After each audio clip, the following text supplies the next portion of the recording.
Hosted by Dr. Tamika Sanders and Cheyenne Stoom, Savvy Wisdom is a monthly interactive podcast for women who value their well-being and growth that highlights the unique challenges women face daily. We talk about the relevant issues, their impact to our well-being, share expert insights, best practices, and provide resources and support for your journey right along with you. Dr. Tamika Sanders has 20 years of experience working with schools and businesses in the areas of training and development, public programming, and leadership development.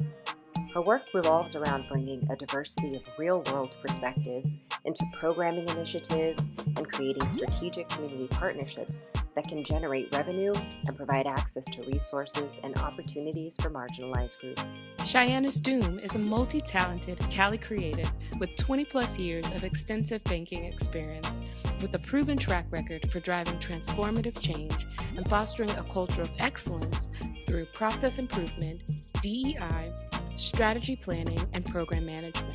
She is also an entrepreneur and focused on intentional well-being, with multiple offerings that allow her clients to connect, learn, inspire, and grow. In a world where wealth building and financial security are crucial for long-term success, how do you ensure that your money works for you and for the generations that follow? In this episode, we'll delve into strategies for managing wealth and creating a financial legacy that lasts.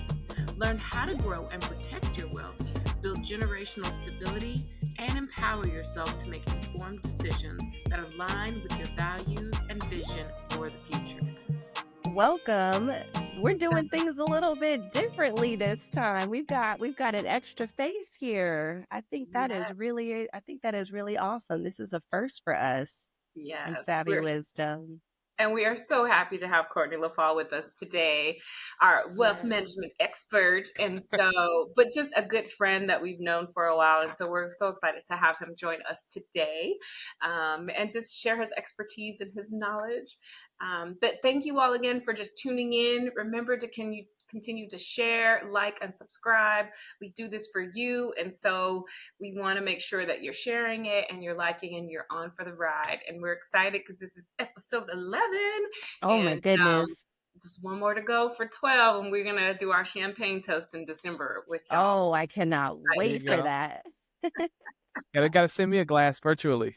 Yes. You know what? I think I have a way of doing that too. Okay. So stay tuned on that. So yeah, today we're going to be talking about wealth management and building for the future. And why does this matter? Well, because wealth management is essential, as it will help you to meet your long-term goals and protect your assets so that they can be passed on to your loved ones or for an important cause that you're passionate about. And I love that. Mm-hmm. Because it is something, if you grew up like me or like Shy, it wasn't something that they laugh like in Black families that, you don't really pass down wealth, you pass down debt. And you see a lot of families when someone passes away, they're doing car washes and things like that just to raise money for the funeral. And so it's like, how do we do better? How do we make sure that we are leaving wealth behind and not debt? But it really starts with your habits, and it starts early, even when you don't have a lot you feel like you can save. It's the habits that you're building that you want to keep in mind. So our check-in question today is, were you taught about wealth management growing up? And so I can kick it off. But Courtney, where you are now, was this something you were taught growing up, or did you have to learn that along the way? Yeah, that's a good question. So maybe I'll just give a little high-level background here. So I'm a certified financial planner, been in the industry about 17 years, worked with high net worth clients at places like Bank of America, USAA, and most recently Silicon Valley Bank. And then, I left last year and went independent, launched my own independent wealth management firm. So I'm working with clients directly and helping them manage their investments. But you kind of brought up this idea of childhood and like, where are you taught and where did you learn this? And I think there's really two things that kind of stood out to me when I think back, kind of what got me on this path. I remember I wanted a pair of Jordan 11s, the Space Jam Jordans. Everybody, as a matter of fact, I got some over there right now. But I remember I asked my mom, I wanted these Jordans. I think there was like, $100, $150 back then. And I remember her saying, look, we can't afford to spend $100 on some tennis shoes for you just to go and run around and play. She said, but I tell you what, I'm not going to buy you any Jordans, but I'll spend $100 and buy you some Nike stock. And that was kind of the first time I'd ever really heard about like investing in stock and like, what is that? And so I just remember her buying this Nike stock, and then we got this like little paper certificate, and she's just kind of explaining like, everybody else is getting the shoes and doing this, but all of that money is going towards this company, Nike, that that we own a little bitty piece of. And so I think that was probably like the first seed that got planted. And I'm really grateful for that. And it just really kind of set me on this journey of trying to just understand, what are investments? How do people, make investments? What does that mean? Later on down the line, was fortunate enough to go to a private high school. It was pretty affluent high school. Some of the who's who from Dallas. Star athletes. Executives. All their kids went there, and I had the pleasure of going to a school like this. But I remember growing up in the hood essentially, and then going to this really affluent private school and seeing the stark difference. And I just remember asking myself, like, what do these people know that we don't know? Because I'm in classrooms with them every day, and they're not necessarily any smarter or working any harder than us, but obviously they know something that we don't. And I just kind of was on a mission to try to figure that out. So, fast forward to college, I got to college and I started taking finance courses, mainly because I just wanted to know. I was curious. I just wanted to understand how all this world worked, because it never really made sense to me. And that's really what set me on this journey. Graduated from college, became a financial advisor, and again, been in the industry doing this type of work for 17 years now, and still have a lot to learn, but I feel like I've learned enough to really start to share that wisdom with other people. Oh my gosh! Wow. Your mom said, "We're not buying you shoes, we're buying you stock." Now, my other question is, do you still Yeah. have that stock today? And is it worth Yeah. something? I wish I did. I don't. To be honest with you, I don't know what happened. I probably got cashed out when I was in college or something. I don't even remember. But I just remember that story. But obviously, I still own stocks today, and Yeah. invest in different companies, and help my clients invest in companies. And I think the main thing is really changing that mindset and really having that mindset early, because Albert Einstein said one of the greatest inventions of humanity is compounding interest. And so if you can start to save and let that money compound and work for you over time, it can have a really dramatic effect. And I think one of the things that holds us back is, oftentimes we don't necessarily know who we can trust. We don't know what the right products and services are. Our industry can be very intimidating, and intimidating in the sense that, if, may not be clear, what exactly you're signing up for, what you're buying, what risks you're comfortable taking, how much risk you should take. And sometimes we're uncomfortable to ask those questions. And so what I hope to do, at least over the course of this episode, is maybe break down some of those concerns, those fears, give you a framework for how to think about investing and how to think about making wise and sound financial decisions, and really kind of tease out, the good from the bad, the wheat from the chaff, as it pertains to financial products and services. Yeah. Oh my That is so cool.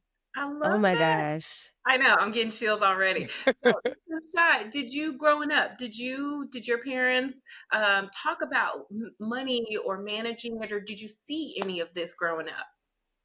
Honestly, it was a paycheck to paycheck type of household for me. I had a single mom, and actually what you said about going to an affluent, school, but like living elsewhere, that definitely resonates with me. Um, but I didn't necessarily have the wherewithal to go what are they doing differently from the money route? It was more so I just leaned more into like, okay, this is what I need to do well in school. I need to like, I kind of went the other route. But definitely do wish that I would have been taught about wealth management growing up, because I had to learn some things the hard way in college. Learning that, I remember it was let's see, my freshman year of college, I got this like, I don't know, it was one of those boom boxes that had like the multiple CDs and all this stuff. And I had like a TV, and I went to Radio Shack because I had let's see, my roommate moved out, and she had the TV and the radio, so I had to get a TV and a radio. Went to Radio Shack, got a little credit card. I had the money for it. Okay, I had the money for it, but they talked me into doing the Radio Shack card, and somehow I didn't make the payments and didn't understand that just because you don't make the payments doesn't mean that it goes away. Like, no one explained this to me. And I had some other, and I don't want to derail too much, but I had some interesting experiences in college that ended up going onto my credit report. Long story short, by the time I finished college, I did learn at least about the credit aspect of things, and I worked really, really hard. I paid off anything that had been written off. I paid it off, and I, to this day, like, I'm not gonna say what my credit score is, but it's damn near perfect because I don't play. Like, I do Yeah. not play when it comes to my credit. Okay, I'm Right. not trying to invite any. But you're right. But Credit is king a lot of times, especially when yeah, that's how wealthy people do. They never use their own money when they don't have to. They borrow on yeah, credit at a lower rate and then they pay it back because that is the game, right? You use other people's money. But the affluent school that got me too is I grew up also single parent mom working, 2 or 3 jobs just to break even. But what I did learn from her is the just about appearance and just like, hey, you may not have a lot, you may be broken poor, but your clothes need to be ironed, your shoes shouldn't be holy, like you still look your best no matter what because you're representing yourself. yeah. And when we moved from the south side of Phoenix, which like our schools, I remember my schools were, some of them were like actual trailers put together and those were the classes, the classrooms with the hand-me-down books that were worn and torn and written on. And then I moved to the more I would say affluent side of town.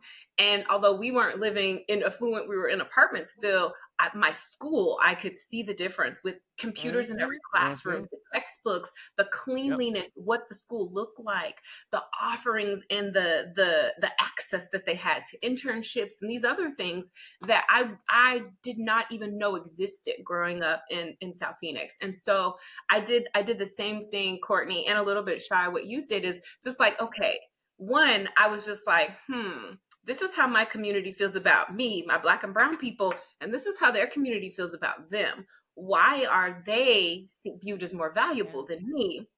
And their community has all of these things. And then I was like, well, what's the secret? So I did the same thing. I learned,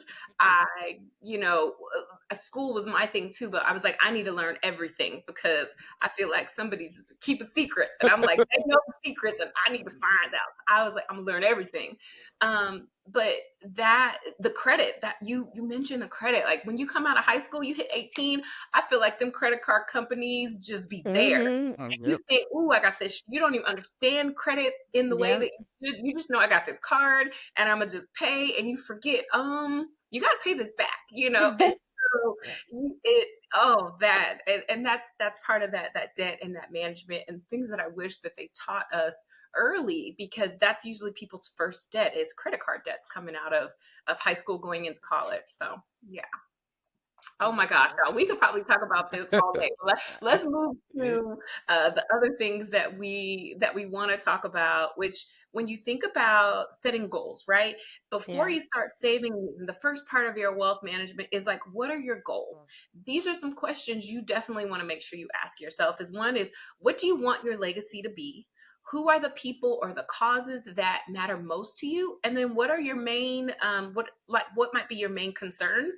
And then one that's not on there is what assets do you already have or you potentially want to have that you need to protect, right? And Courtney, when you think about these, are there any other questions that you tell people to start with or think about when they're first just thinking about their plan?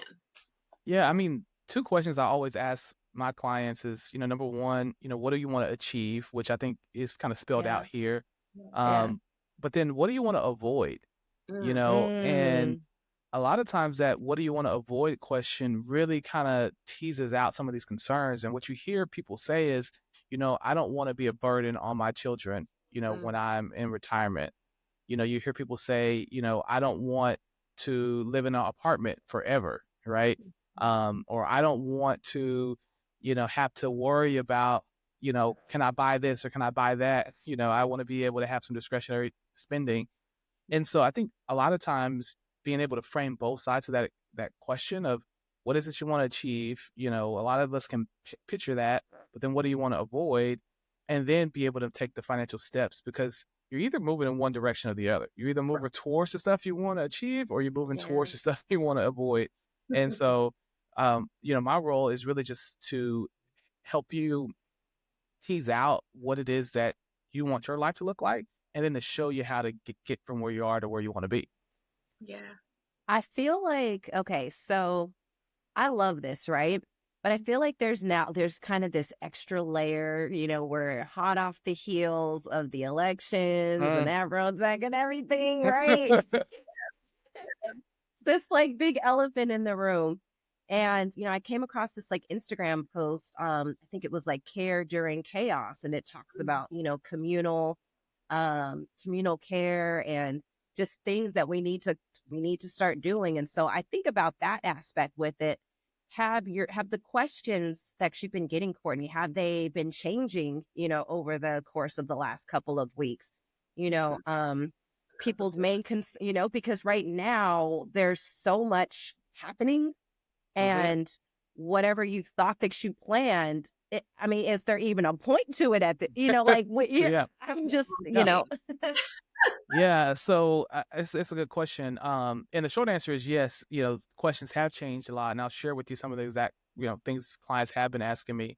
I will take a little bit of time to kind of throw out the concept that I think regardless of where you stand on politics, I personally I'm independent, and I have clients that are on both sides of the fence. And my job is to try to help everybody who needs that help. One of the things that, and maybe I'll share the chart with you guys afterwards, but there's a chart that I love that shows the history of the stock market, and from 1926 all the way until today.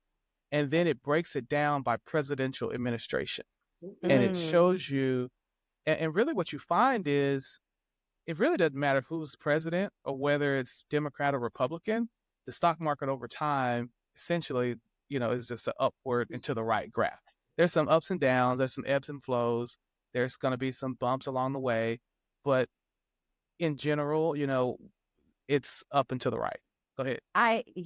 So I wasn't necessarily meaning in that aspect. I mean in the aspect of hearing people say, hey, like, I might have to leave this country, or I might, it's kind of, it's more along those kind of lines, is that something?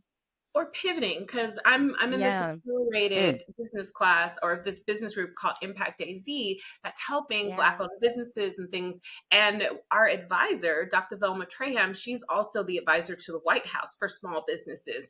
And she met with us this week and was like, hey, I've been in Washington, and as small businesses, here's what you need to look out for. Because if your business depends on money that's designated for Black-owned businesses, women-owned businesses, economically disadvantaged, like all of those little business designations, she's like, a lot of that is going to be cut. So you're going to need to think about where else are you going to get those funds from, right? Either your corporate partnerships, your CDFIs, but you're going to have to think.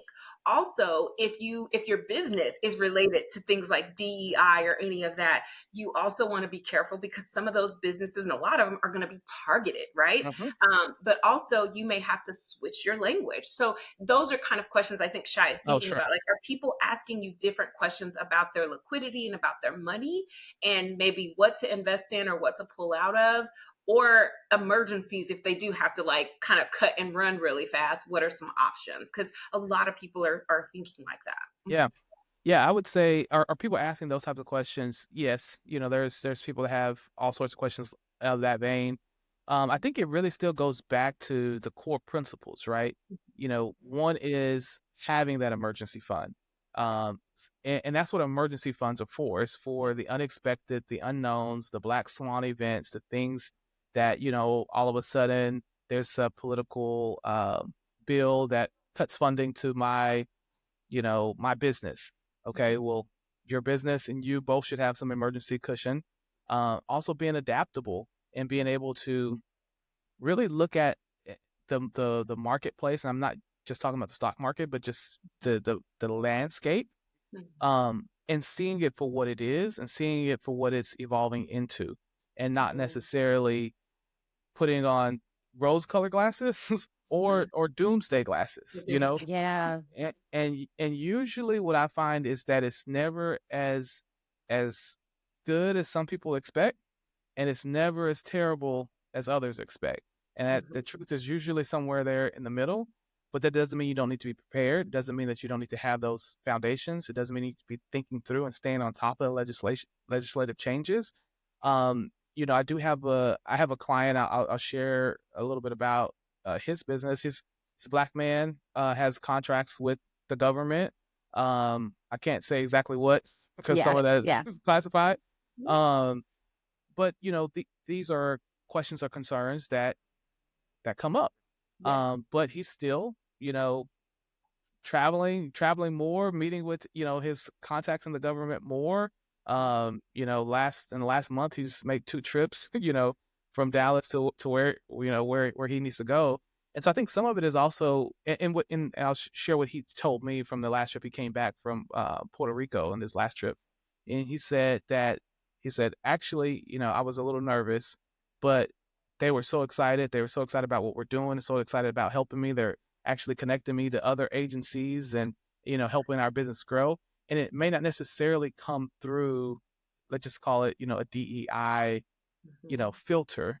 It may be coming through a personal relationship filter, quality business filter, products and services that you're able to deliver. So I would just say stay on top of your business, understand what's happening in the world, but just know that, they set the rules and we just have to play by them as business owners and as entrepreneurs.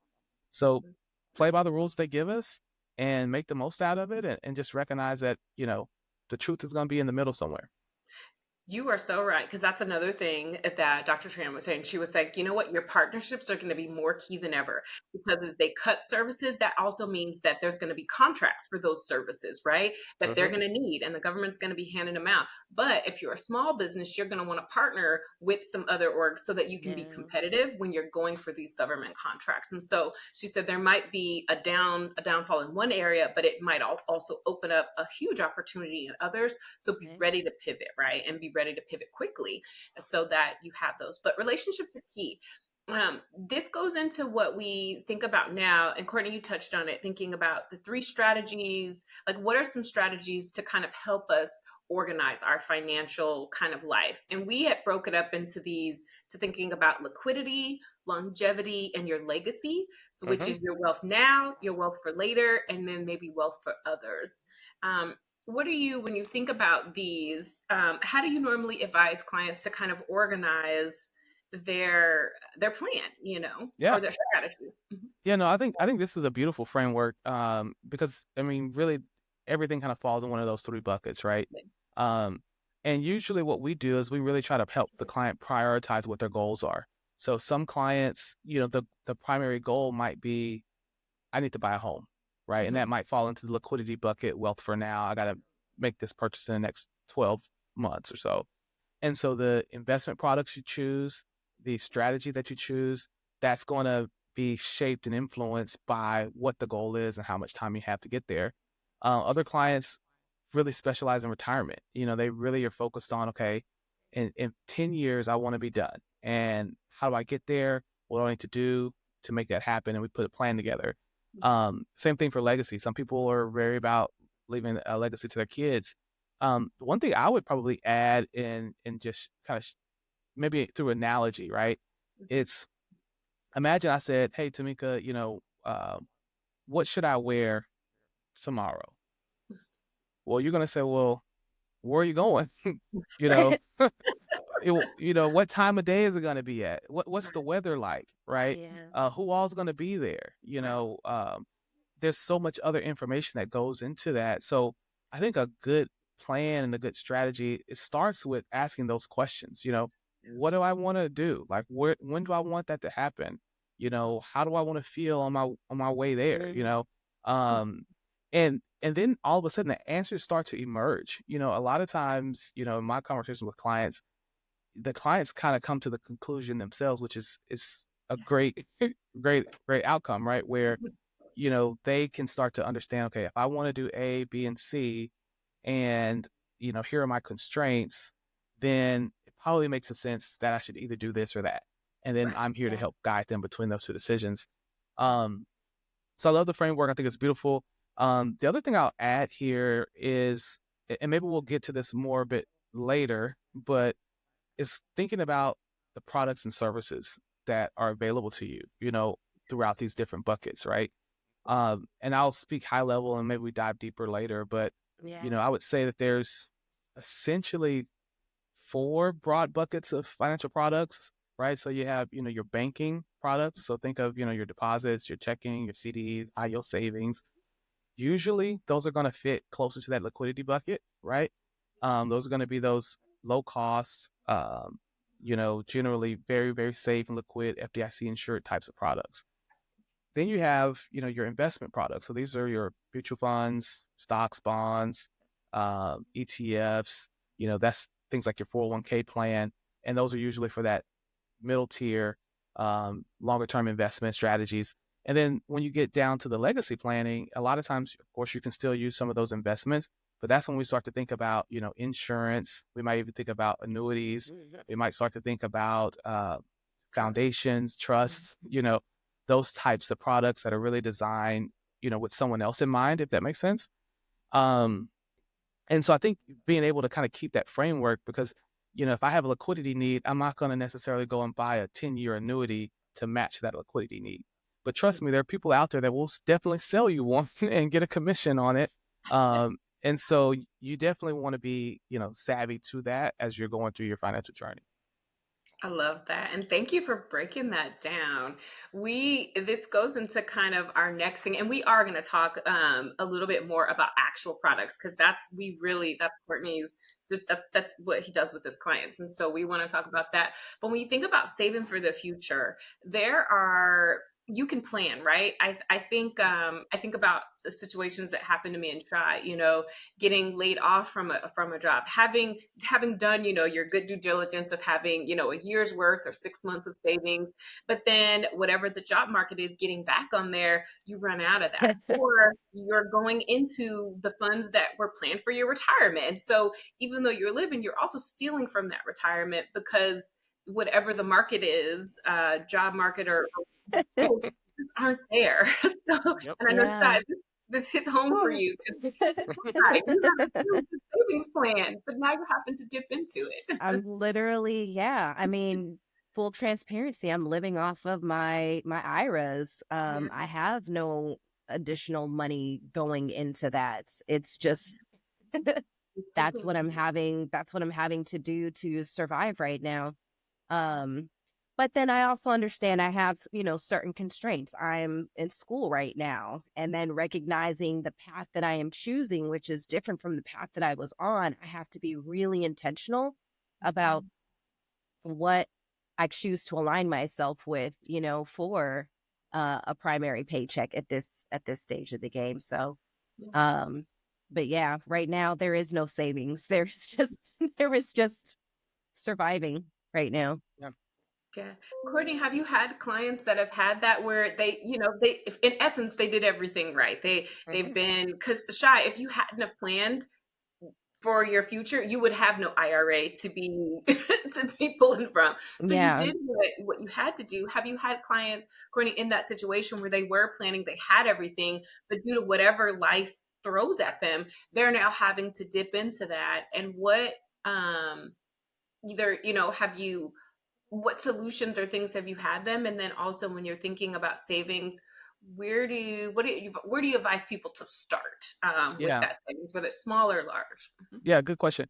Short answer is yes, right? Like I think if you talk to anybody, on their lifelong financial journey, there's always some setbacks, right? Mhm. And I think a couple of things I'd say is number one is it happens to far more people than you could imagine. You know, people with large net worth, people with smaller net worth. I was talking to a potential client. This is just to give you a sense of this.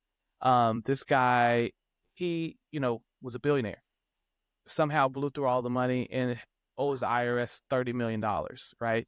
And Wow. and there's the things like that that can happen, and I won't get to his specific situation, but there's crazy things that can happen in life, and we shouldn't beat ourselves up over it. We shouldn't necessarily, feel bad that something happened. Obviously, you want to have your savings. You want to do your 6 months of emergency savings. You want to plan. You want to, choose a good job. But things happen, and when those things happen, we shouldn't beat ourselves up and feel like we're a terrible human because we had to dip into, our retirement savings. So again, I'm not encouraging it, for frivolous things, but stuff Yeah. happens. Yeah. Yeah. And that's what it's Um, there for, right? You saved for that. It's just, yeah. yeah, and I think the other side of it is there's, and I was talking about this with another financial planner buddy of mine. One of the things I see happen is you have people who are saving to retire early, Mm. and they put all the money in the IRA, and then they get to age 50, and then they realize, wait a minute, I can't take this money out until I'm 59 and a half. And what what do I do for the next, 9 years. 9 years? And there's strategies, but I say that to say this is, saving for retirement, putting money in the IRA isn't always the end all be all. You have people who want to start a business. You have people who want to go back to school. You have people who want to do a host of different things. And so that likely means, to answer your question, Tamika, is that we also need to build up that non-qualified, what they call non-qualified savings, which is money that's not tied to an IRA. It's not restricted in the same way that your retirement accounts are. And yes, we want to have 6 months of savings, but we also want to build up that non-qualified bucket as we're building up that retirement bucket. And it gives you a little bit more what we call tax diversification, right? Because IRA money, traditional, is going to be taxed when you take it out. And if you take it out early, it's going to be penalized on top of that.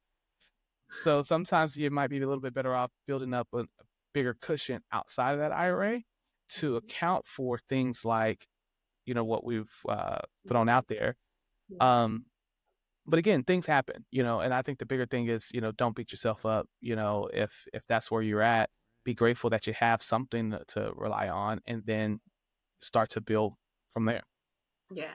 And one other thing, I think sometimes we think about one thing I did love that my mom taught me is when you think about saving, she said, every job, she's like, I don't care if you make $200 a week. She's like, out of every paycheck, save something, even if it's you can only afford to save $20, $25. She's like, because at the end of the year, you've saved, that times 12 or times however many paychecks you have. And so I tried to always make sure that I did that. It might not have always been a lot, but it was always something. So you don't have to wait to have a whole lot of money in your account. You could do it with your very small amount of money that you make each week or biweekly or monthly. But it just starts, it's the habits. And then once you have more, make sure you increase that savings so that you're saving more. But it's habits. When you think about savings, it's putting it there and being disciplined not to touch it unless you absolutely need it. It's almost like forgetting it. Just I don't even usually put my savings and my checking in the same bank, because if I can see what's in my savings and I can see what's in my account, I'll be like, oh, Christmas time is coming. I can dip into this a little. So I make it so I can't see it. And that helps me a lot. And then I get surprised when I look into it like, hey, I'm doing good over here. But just make sure you it's the habit, whether you have a little or a lot, save something from each check, even if it's $10. Like whatever it is, it's the habit you're building. Actually, Yep. so I am Team USAA. I've had USAA since my senior year of undergrad. And they have this really cool feature. They've got this little dog that like text messages you with these like really corny jokes every day. And every other day it'll take out, I don't know, $8 and some change, $6 and some change. So even though I don't actually have money coming in, I have money that is like constantly going to a savings account that I don't, touch. But yeah, so that's another good feature. If it's not something that you can remember to do, like your bank probably might have some type of automated feature like this. An Yeah. auto draft, which is great. Go ahead. Yeah, and to Tamika, and to your point, even I used to work at USA, so one of the things that they also have is the ability to hide an account. So you can Yeah. actually, make it so you can't even see that account when you log onto your portal, And a lot of banks offer those types of services where you can hide the account or you can auto save. So, find some of those tools that allows you to, from a psychological perspective, to really be Mhm. able to save easier. Yeah. Thank you so much, Courtney. We've gotten to talk to Courtney about so many things, and now we're going to move into the part of our show that's really, it's really Courtney. You get to kind of give us some of your wisdom and your tools. But the first thing we want to ask you about is when you're thinking about, you touched on it earlier, about choosing the right financial products and services. What are some tips or advice that you would give folks when it comes to choosing the right product and service for them? Yeah, I would say a couple of things. You got to, number one, understand the cost of whatever you're buying. And I think a lot of people don't really grasp that. A lot of times in financial markets, it's not really clear, what the true cost of whatever it is that you're buying or what you're paying for. So I would say number one, we need to understand the cost. Number two, we got to understand the risks that we're taking. Um, a lot of times people will invest in something that sounds great, and then all of a sudden, 6 months, 12 months down the road, they're like, wait a minute, I didn't realize it was going to drop 20% or it could drop 20%. Or if I hadn't known I was going to have to leave my money in there for 5 years, I probably never would have done it. So it's really about asking the right questions, um, understanding the cost, understanding the risk. And then I would say from the services side, understanding who the professionals you are that you're working with. What are their licenses? What are their registrations? What certifications do they have? So, ask them, are you licensed in this area? Do you have certification? Do you have any additional designations? Because a lot of times what happens is you have people come into the industry, and a lot of people will build themselves out as a wealth manager, financial advisor, financial professional, whatever they want to call themselves. But then you pull back the hood and say, well, are you a certified financial planner? It's like, no, I'm not. Are you, licensed insurance agent? Oh, no, I'm not. Are you registered, at Series 7, Series 65, 66? No, I'm not. And I think that will help you suss out, who the right people are to be seeking advice from. Couple of questions I would tell you to definitely ask any financial professional who's offering you services. Number one, ask them if they are a fiduciary. Okay. And everybody should write that word down, fiduciary. It's a big thing that's happening in our industry. Fiduciary means that professional is legally obligated to put your interests ahead of their own interests. And that's a big thing in the financial world, because in most cases, the person is likely not a fiduciary, and they may only have to meet what's called a suitability standard. And a suitability standard says, so long as it ain't, as long as you qualify for it, I can sell it to you. It doesn't have to necessarily be in your best interest. It could be in my best interest, but as long as it's not harming you, and you're qualified for it, then I can do that. And so there's a really big distinction. All certified financial planners are required to act as a fiduciary at all times. That means that even if the product or service is product A is going to pay me more than product B, I have to offer you product B if product B is the right thing for you. So you definitely want to get the right person. So let me maybe go down the list. I'll pause there. I don't know if you guys want to chime in on any of that or any question. I felt like I heard some. You know what? Thank you, Courtney, for asking, because I was going to ask you, what are some questions that folks should ask? Because Yeah. when it comes to your money is like your health, right? We're real skeptical about getting advice, especially money, right? We're like, I don't know you. I don't want to tell you all my financial business.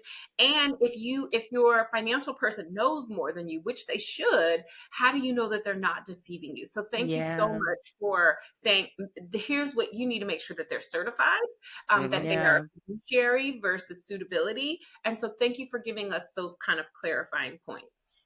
Yeah. Yeah. And another question you can ask is, are you fee-based or are you commission-based? How do you get Ooh. paid? Do you get paid if I buy this from you, or do you get paid whether I buy it or not? Right. That'll give you a little bit of information about it. And, I'll tell you that there's no right or wrong answer to any of these questions. Obviously, you'd probably rather have a fiduciary than someone who's not. You'd probably rather have somebody that's going to be on a flat fee, as opposed to commission structure. But that doesn't necessarily mean that anyone who's on commission is bad, right? You just need to know that going into it, so you kind of know what you're dealing with, right? Um, The other thing I would say is, when you are choosing between different products and services, right? We talked about, what are the costs, what are the restrictions, what are limitations.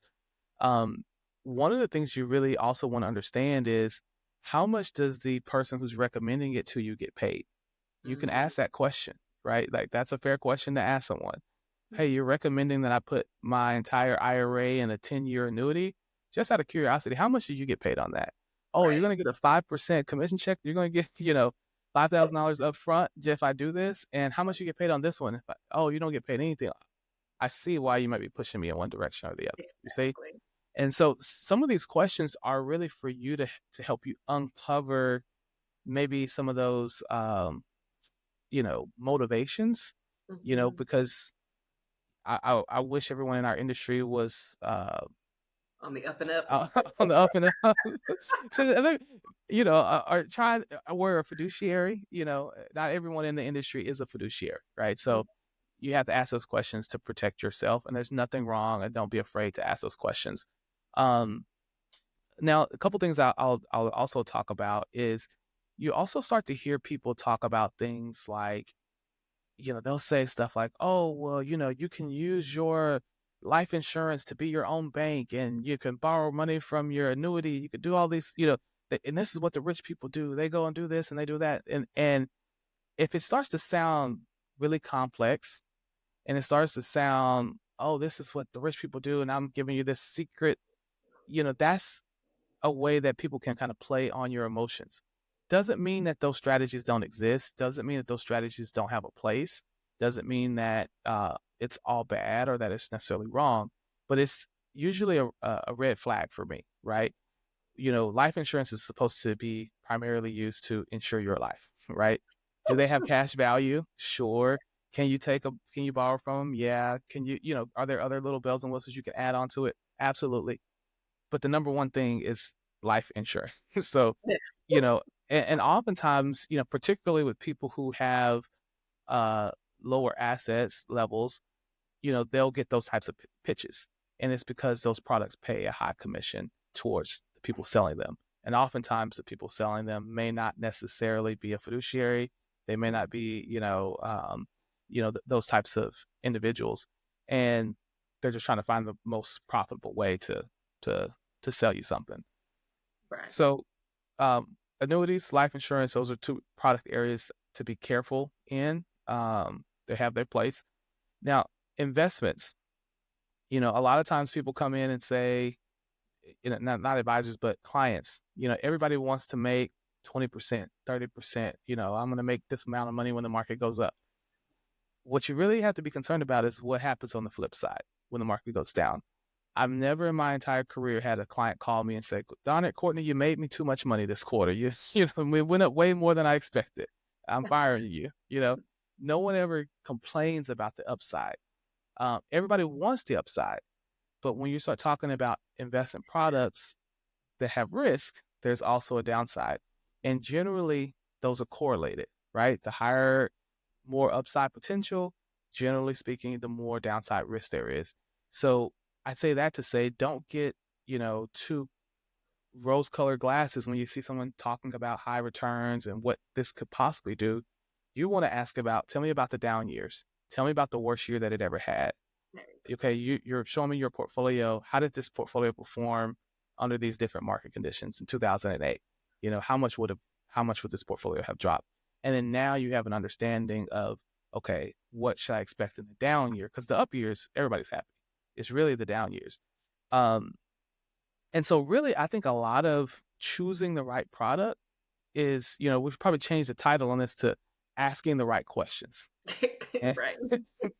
and and that's really what it all boils down to is if you ask enough questions and you don't have to have the answer, and some of the questions, I don't want to say it doesn't matter what the answer is, but what matters is that you ask the question, the person on the other side of the table from you knows you asked the question, and now they have to give you an answer. And there's so much information you can gather from how someone answers that question. Yes. you know, how do they respond when you ask them if they're fiduciary? That's probably more important than what they say when they respond.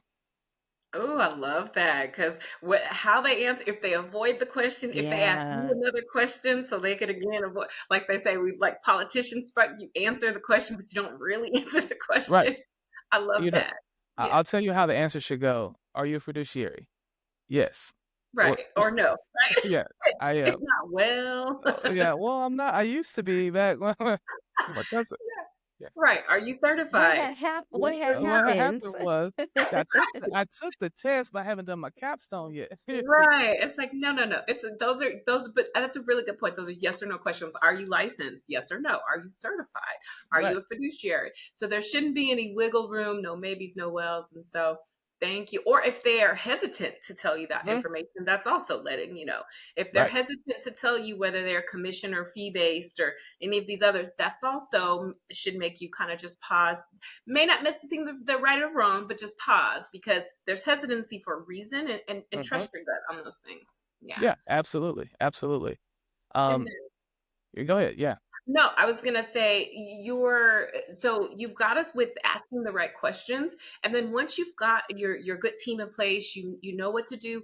How do you then make sure that you're protecting your money? Because you talked about risk and the up and the Mhm. down, but what else do you do, especially for those long term things? What are some kind of advice that you would give for just protecting it in the short term and in the long term? Yeah. So I think the first thing you have to ask yourself is protecting it from what? There you go. From what? Right? And a lot of times we kind of forget about the what. And, one of the biggest costs to investing is taxes, right? Mm, Mm, And so when we talk about protecting our money, a lot of times we're thinking about protecting it from market downturns. We're thinking about protecting it from someone who might try to, be unscrupulous with us or, some other things. But I would say one of the biggest things we got to think about protecting our money from is how do we protect it from taxes? What are some simple things that we can do to minimize that cost? And so, for example, you should definitely know the difference between long-term and short-term capital gains. yeah. Short-term capital gains are taxed at ordinary income rates, which are generally going to be higher than your long-term capital gains rates. The criteria is generally that you have to hold that stock or that investment for at least 1 year, for 12 months. So earlier this year, I had a client come. She was unsatisfied with her advisor. I won't name the bank. She came over, wanted to move all her portfolio over. We talked about strategies and investments. And then we looked at the portfolio and I said, wait a minute, one of these positions actually has some, embedded, short-term capital gains. If I sell that now, I'm going to trigger, I think it was like a $15,000 tax bill for her. I Mm, said, but if we wait until December, we could actually reduce that number, and actually, reduce your tax liability, pretty significantly because she was in, kind of a different situation. So thinking through things like that, that's also how you protect your wealth. It's, you know, are you going to take long-term capital gains? Or are you going to take short-term capital gains? So that's from taxes. Another way that you can shield your assets from taxes is using, we talked about IRAs earlier, um, traditional IRAs, but also Roth IRA is a really mhm. beautiful product, right? Or account. Roth IRA allows you to put money in. You don't get a tax deduction when you put the money in, but when you let the money grow, it grows tax-free. And then when you take it out in retirement or later in life, it comes out tax-free as well. So Nice. essentially, you pay the taxes early once, and it's tax-free as long as you follow all the rules after that. Um, that's another great type of an account, if you qualify for it, to be able to protect your assets from taxes.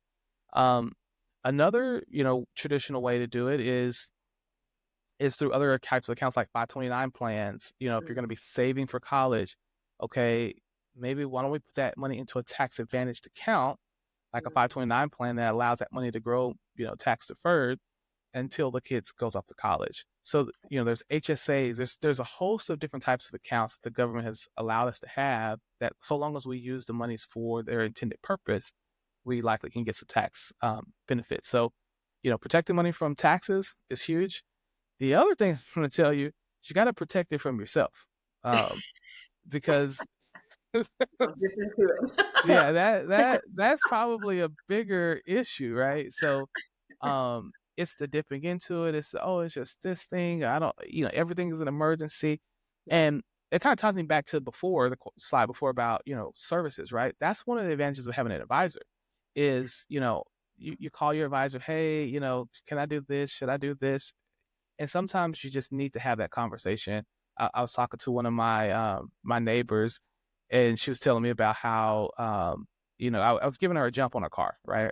She needed a jump, so I went over, gave her a jump, and she's like, I'm about to get rid of this car. I'm just gonna buy me a new car, and she's like, I know I shouldn't do it, but she's like, what do you think about it? So I asked her some question. I'm like, well, what's going on? And turns out, her car's completely paid off. It's totally fine. The battery died. She hadn't replaced the battery in 5 years. I'm like, your battery lasts 5 years in this Texas hot and cold? Like, that's a great battery. Great I battery. say, I tell you what, you just go spend $200, get you a new battery, and You good. you don't need to spend another $50,000 on the car, right? But sometimes just having somebody to talk through those decisions, especially when we're in an emotional state, because her point was like, she's like, yeah, I just don't want to be stranded. There were some childhood things, and a lot of times that's what's happening to us. Yeah.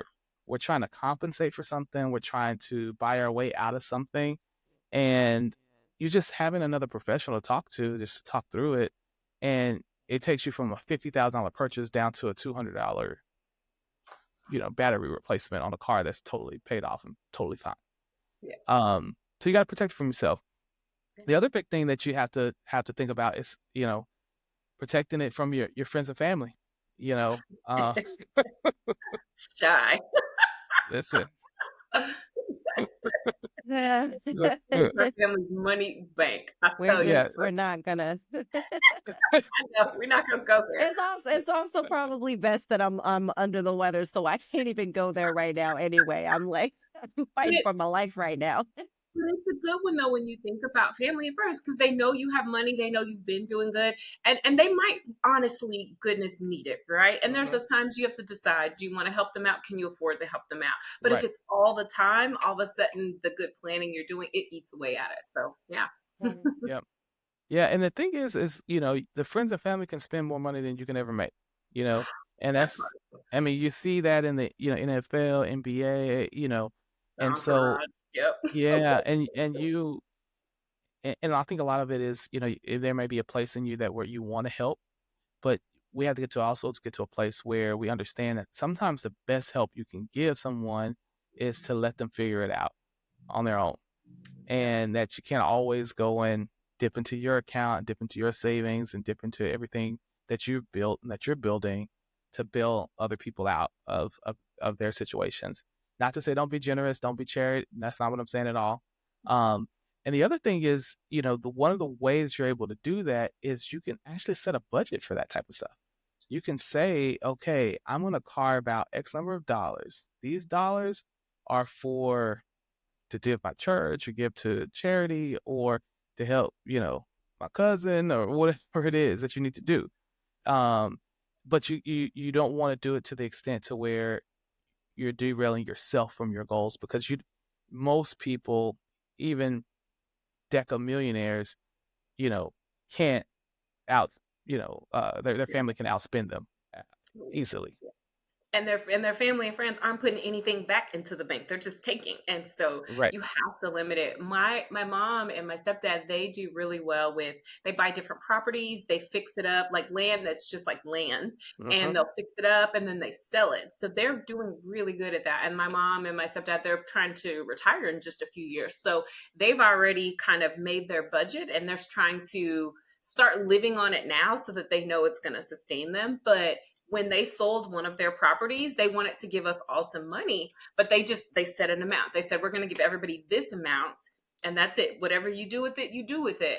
But then we're not giving any more, right? And so I love that, set a budget for family and friends so that you're not draining your bank. Right. Yep. And so, kind of recap, I mean, the big things you got to protect from: taxes, yourself, your friends and family.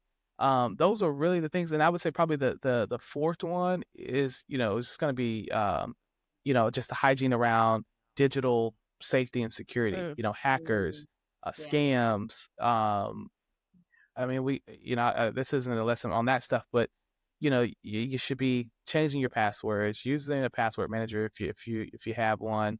Um, just not plugging any old device into your computer, not downloading random things off the internet. No And more just LimeWire. no more LimeWire. No more LimeWire. I downloaded a lot of stuff online. Gosh. Yeah, but yeah, just being smart, being wise, because there are people out there that will scam you. Yeah. Text message scams and email scam, like it is kind of out of Many. control at this point. I mean, there's scams in the YouTube comments now. Like, I mean, there's scams everywhere. So you have to be Everywhere. vigilant. Yeah, Yeah. be vigilant. And so, Courtney, we want to thank you so much for being with us today. Yes. Tell our folks where Thank they can you. see you, because I'm sure once our viewers see this, they're just gonna be like, "Oh my gosh, he dropped so many dimes.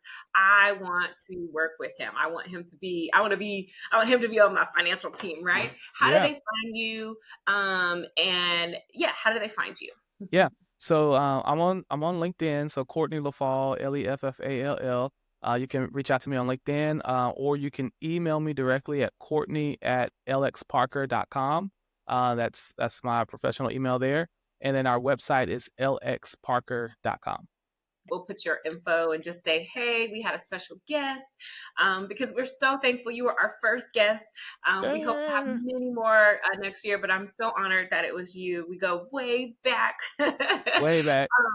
And y'all don't know, Courtney is an amazing kind of financial manager and wealth advisor, but he is also a very talented musician, singer, Yes.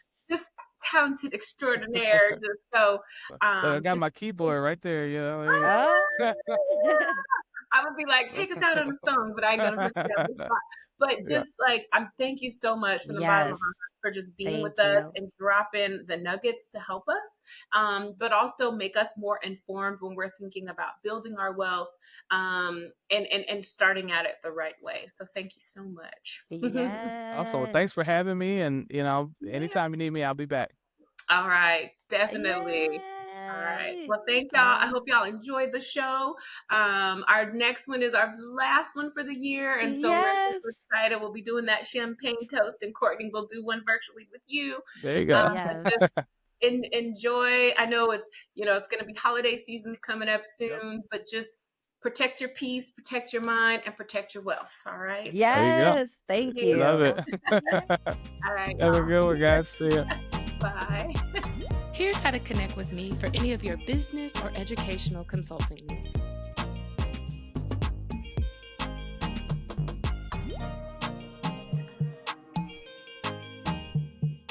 We hope you connect with us on Facebook and Instagram. Can you believe we're coming up on our 12th and final episode for the year? Neither can we. For our season finale, we're reflecting on this incredible journey with you, taking a trip down memory lane and sharing lessons learned along the way. Plus, we'll dive into an inspiring conversation on resilience and reinvention in a chaotic world, offering tips and best practices to help you navigate life's challenges and strengths with purpose. Make sure to tune in. It's going to be a powerful way to close out the year together.